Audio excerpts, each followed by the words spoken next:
OK, let's talk Frank Lampard now. New York City's Manchester City's Frank Lampard, actually. John, how has it come to this? I guess at the start of the season when he started to play for City, we always knew that somehow or other he would end up being a Manchester City player until the end of the season. But how have they managed to pull it off?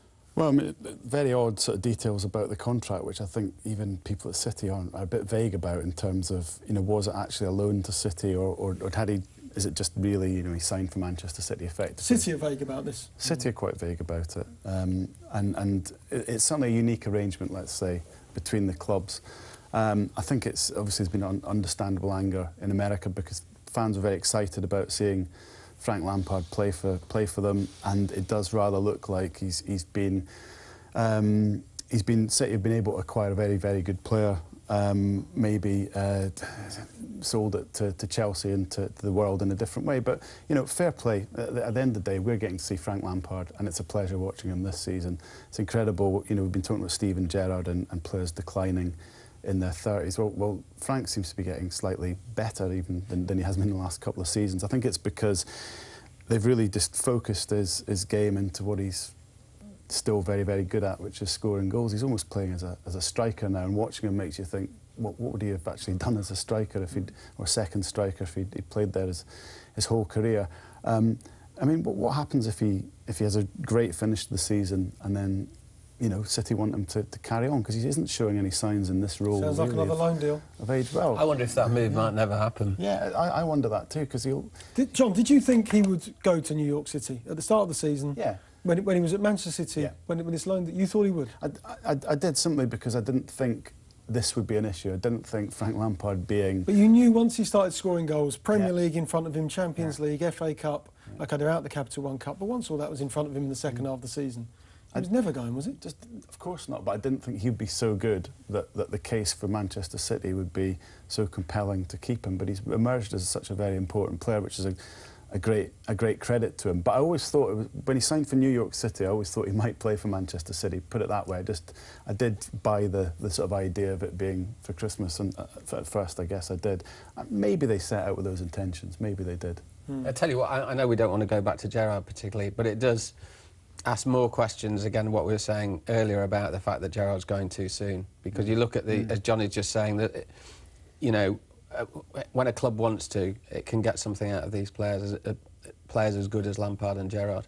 Do Manchester City need to get out in the open? John says it's all very complicated. They're not being totally open about it. Should Manchester City be a bit more formal? Well, when I spoke to him about it, they said that John's right, that it wasn't a loan. The first, up until the 31st of December, he was a free agent. That's what they claimed, that he was a free agent who they signed no loan fee, they just paid his wages. Now it's a loan from New York City. And now, that to me, I mean, if he was a free agent, well, obviously he's not going to go anywhere else when the club that he's about to sign for is the sister club. He was pictured with New York City shirts. But that his agent, that his contract only started on the 1st of January 2015. That was City's argument, that he's simply a free agent. The one thing that they've got in their favour is that they're loaning him from a club which has never played a game, which has only just launched its kit, which presumably doesn't have any fans, really. It doesn't have any history. There's the third rail, because they're supporters club, right. Yes. So this is... Only in America would you get a supporters club for a team that's never played a game. But they've basically taken him from a club which is never really going to cause them any problems because they fund the whole thing.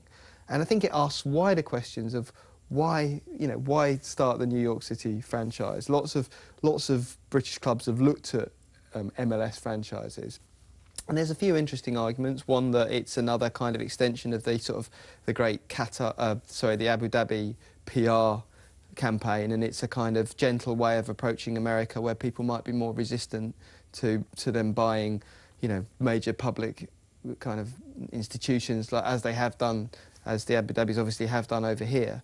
And the other reason is to farm players. I mean, I don't see that much what City get out of it. I mean, they're talking about them loaning young players from the academy to New York City. I don't really see why that would work any more than loaning them to Football League clubs. Anyway, the long and the short of it is that they've got Lampard, and they've just told New York City exactly how it's going to be. And City, they pay the money, so they call the tune. But the one thing that when you're dealing with America, you're not dealing with people who are used to being pushed around, are you? And they have. That's exactly what City have done. They've told the MLS and they've told New York City what's going to happen. I don't think the Americans, I don't think they're going to like that, you know. Tim Howard was speaking about this recently, and he was pretty angry about it, you know, because he feels at a time America had such a great World Cup and there'd been a real sort of breakthrough in the summer, another breakthrough in terms of soccer's popularity, that then this was happening. And he said, you know, the MLS should really try and step in and do something about it. And obviously the MLS haven't been able to, but he did think it was rather, as you say, being pushed around and maybe return to the bad old days for American soccer, where it is seen as second class, at a time when it's starting to move to something different to that. You know what? Part of me, though, I understand why there's some disquiet, but some of the hand-wringing about this, I don't really get. I mean, if we boil it down, Manchester City, I understand that Americans don't like being pushed around. Manchester City versus New York City, you know, might is right in football. There's only going to be one winner there. If Manchester City are offering Frank Lampard the chance to play, he's going to play, you know. And if Manchester City want him to play, Manchester City are going to win that battle every day. Every day, Manchester City are going to win that battle. I don't quite get, and I may be naive about this, I don't quite get the disquiet about, well, Chelsea didn't know that he was going to be playing for Manchester City. But as far as I'm aware, and Chelsea let his contract run out, didn't they? And at that point, Chelsea lose all. I mean, for a start, Chelsea haven't done too badly without him. Let's be fair about that. They're doing fine. You know, they're joint top of the table. But once they let his contract run out, it's up to him what he does. So it's anybody, he's a free agent. Anybody can go. Frank's not had any criticism, though, has he, in the media? Should he have done? I mean, I think New York City should sign Gerrard as well and see if they can get Lampard and Gerrard to play together in centre midfield. Now, look, he's an ambitious guy, and I should think it's a bit like Beckham, really. He went way too early to MLS. I mean, he was at 32. That was ridiculous. I think probably when the reality gets closer and you think this is basically semi-retirement, going to America, and then the champions, the defending champions, want you to come and play for them. I mean, he scored 2 winning goals. He scored the one against Chelsea, which got them, you know, which went from not winning, you know, from no points to 1 point. So he's been worth, from the positions they were in games, he's been worth 5 points to them already. You know, 7. Well, 2 winners. Yeah, but if you think they were going to get 1 point, so they were drawing, and then he scores, so he earns them 2 extra points. But I take you, we're splitting hairs. Yeah. But I mean, when you look how close the title race is now, that could be the margin, that could be the difference. Yeah, and you know, he'd love to make an impact in it in the second half of the season, which I'm sure he will do. January transfer window opened yesterday officially on January the 3rd. John, do we expect it to be busy? City linked with Wilfried Bony at Swansea. Do they sign him permanently, or do they just get him on loan? Yeah, Bony's taken a lot of interest. Well, I don't know why Swansea would loan Bony, but... I was a joke. Sorry, Sorry. I took you very seriously there. They'll splash a little bit of cash for a striker. Do they want him? I mean, it's been in a lot of papers over the last few days, isn't it? Yeah, he's a guaranteed scorer in the Premier League. You know, there's maybe questions about whether he's a good long-term player at the age that he is. He's 28, I think, but you know, for Manchester City that doesn't really matter. He can come in and score when Aguero's out. That'd be good for them. I think Liverpool might look at a loan for somebody. I don't know. Defoe mentioned yesterday. Yeah, I couldn't see him at one of the top clubs, but I think it'd be very good for, let's say, you know, maybe Tony Pulis at West Brom, someone of that ilk. I think it'll be the lower clubs that will do the most business in terms of bodies coming in, with maybe a striker or a defender there at the top. City have done well without strikers as well. They've been having a few problems up front, but it doesn't stop them scoring goals and winning matches. They're right back in it, Ollie.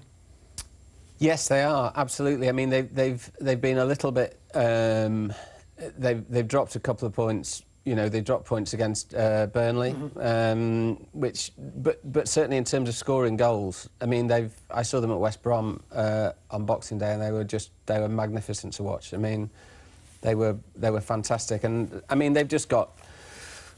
We talked about Chelsea's squad. City squad is. I think the fact that they've been able to keep scoring goals shows you what a fantastic squad they have got with all the strikers they've had out. I mean, they've just got some brilliant creative midfield players, some players, you know, Silva in particular, I think, has been magnificent recently. has really stepped up, and you know, it makes you wonder what is going to happen when they do get the strikers back. I mean, I know Jovetic is back now and scoring, but they're a formidable side. Having said that, my bet would still be Chelsea to win the title. OK, well, again, the big game, of course, is on January the 31st at Stamford Bridge, but we're going to stick with a bit of chat about the FA Cup. Manchester City play Sheffield Wednesday today, but we're still in love with the competition. More on that.